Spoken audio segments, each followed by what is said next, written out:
Why do we love stories so much? We can binge watch a series in a day or 2 days, maybe, weekend. We have so many new books to explore, so many films coming out all the time, and all these narratives on social media, personal narratives. And yet, we still want more. Why?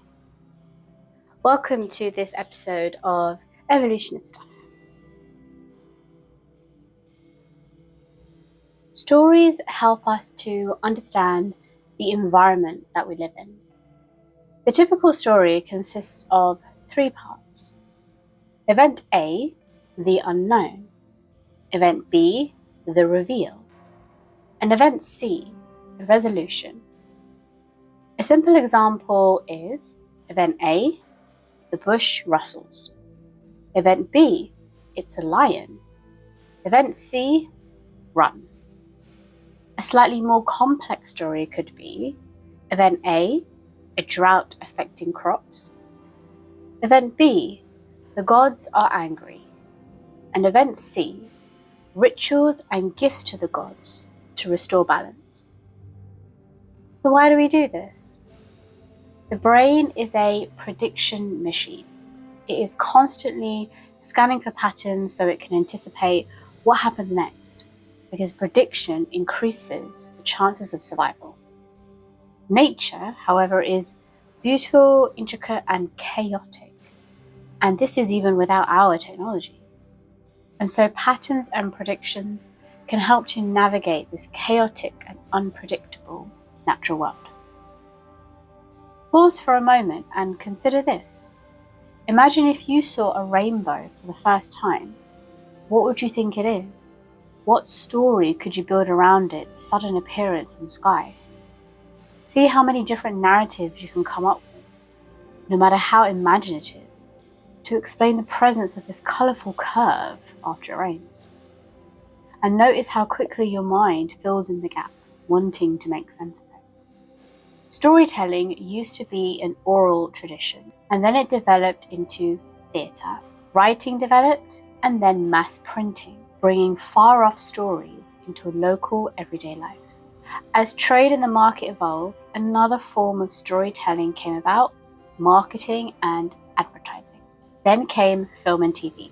These were restricted in access and variety, however, but then came the internet, and with the likes of streaming services providing an endless array of stories, and told with impressive style and graphics, making it truly an experience for the senses.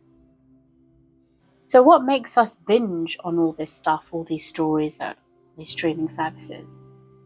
Well, that would be the unresolved cliffhangers.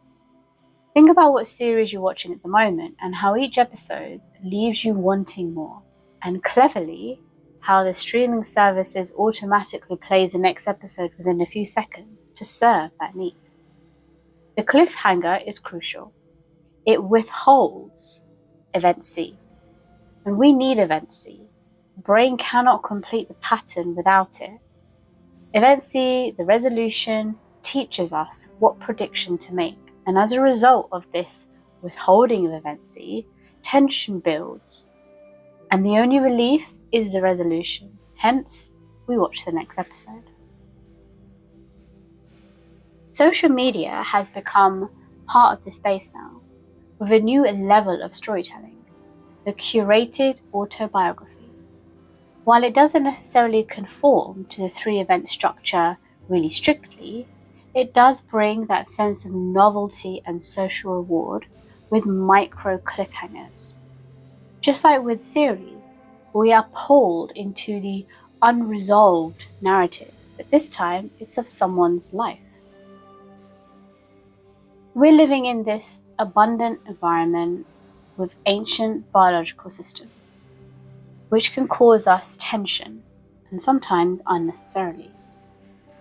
So if our brains are wired for patterns, perhaps we purposefully can question where else we can direct that attention. We can endlessly consume these curated narratives, or we can intentionally turn that attention back to the world around us, and just like our ancestors, ask the question, why are things the way that they are? If you enjoyed this video, please like, share, and subscribe, and let's continue to explore what it means to be human. Thank you for watching.